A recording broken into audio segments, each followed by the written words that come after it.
आपल्याला माहीत आहे 17मध्ये देवेंद्रजी मुख्यमंत्री असताना आम्ही त्यावेळेला कर्जमाफी केली होती.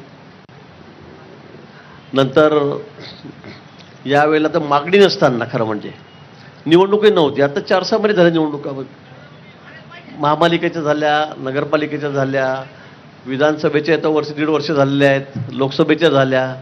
मागणी नसताना अचानक मुख्यमंत्री महोदयांनी निर्णय जाहीर केला, समिती नेमली, निर्णय केला आणि जवळपास 37,000 कोटी रुपये आपण शेतकऱ्यांची कर्जमाफी यातून केलेली आहे. मोठी रक्कम आहे. ठीक आहे, आपलं काही त्या बाबतीत वेगळं म्हणणं असेल आम्ही समजू शकतो, पण याच्यामध्ये मित्राचे CEO प्रवीण परदेशी यांच्या अध्यक्षतेखाली 5-6 सगळे सेक्रेटरी आहेत प्रमुख खात्यांचे, त्या समितीत होते. त्या समितीने 2 महिने अभ्यास केला आणि त्यातून सगळे हे निकष लावून ही सगळी कर्जमाफी या ठिकाणी केलेली आहे.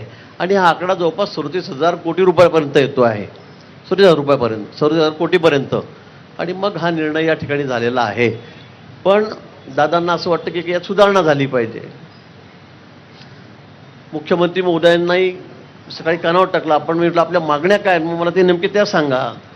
त्या आल्यावर मी मुख्यमंत्री महोदयांशी त्या ठिकाणी बोललो. म्हणजे ठीक आहे, या बाबतीमध्ये समिती आहे, त्यांच्यापुढे त्यांनी लेखी स्वरूपात जर दिलं तर चर्चा होऊ शकते, सकारात्मक निर्णय होऊ शकतो. पण त्या ठिकाणी आपल्याला चर्चा करावी लागेल, आपल्याला बसावं लागेल. इथे बसून असा तडकाफडकी निर्णय होणार नाही की झालं दिलं, असं होणार नाही. शासन आपल्याला कल्पना आहे अतिशय सकारात्मक आहे शेतकऱ्यांच्या बाबतीमध्ये. ज्या वेळेला नैसर्गिक काही क्लायमेटी आल्यात, आपत्ती आल्यात, त्यावेळेला प्रत्येक वेळेला मग कांदा उत्पादक शेतकरी असो, ते द्राक्ष बागायतदार असो, का त्या ठिकाणी केळी उत्पादक असो, का ऊसावाले, सगळ्यांना शासन या ठिकाणी मदत करत आहे. आता अवेळी पाऊस पडतोय, अवेळी गारपीट पडते, अवेळी वादळ सुटतंय, निसर्गाचं सगळं चित्र बदललेलं आहे आणि त्यामुळे नुकसानही खूप मोठं आहे. अतिवृष्टी अशी होते की सगळे शेतं वाहून गेलेत. त्यावेळेला सुद्धा शासनाने कुठे याकरता हात घेतलेला नाही. सरळ हाताने मदत कधी नव्हती इतक्या वर्षात, तेवढी आम्ही या ठिकाणी केलेली आहे. पण आता शेतकरी अडचणीत आहे, ही वस्तुस्थिती आहे आणि म्हणून शासनानेही हा निर्णय घेतलेला आहे. पण या उपरही आपल्याला असं वाटत असेल की यात काही सुधारणा झाली पाहिजे की त्यामुळे शेतकऱ्याचा अधिक फायदा होईल, तर या बाबतीत मला असं वाटतं की आपण मुंबईला यावं. 22 पासून अधिवेशन आहे.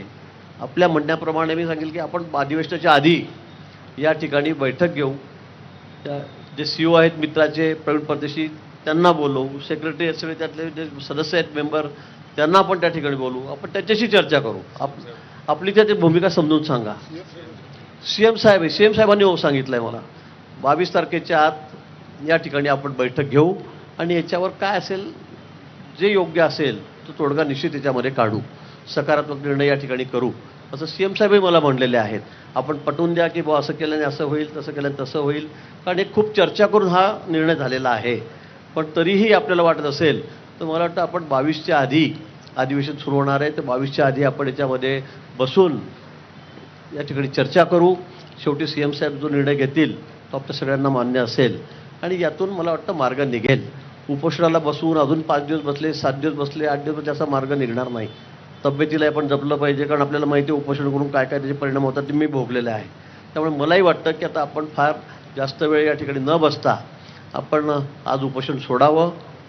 आपल्यासमोरच मी या ठिकाणी चर्चाही केलेली आहे आणि त्यामुळे 22 तारखेच्या त्या संदर्भामध्ये आपण एक सविस्तर बैठक घेऊ आणि त्यामध्ये काय असेल तो योग्य निर्णय करू. आणि म्हणून माझी आपल्याला या निमित्ताने विनंती आहे की आपण आता उपोषण सोडावं.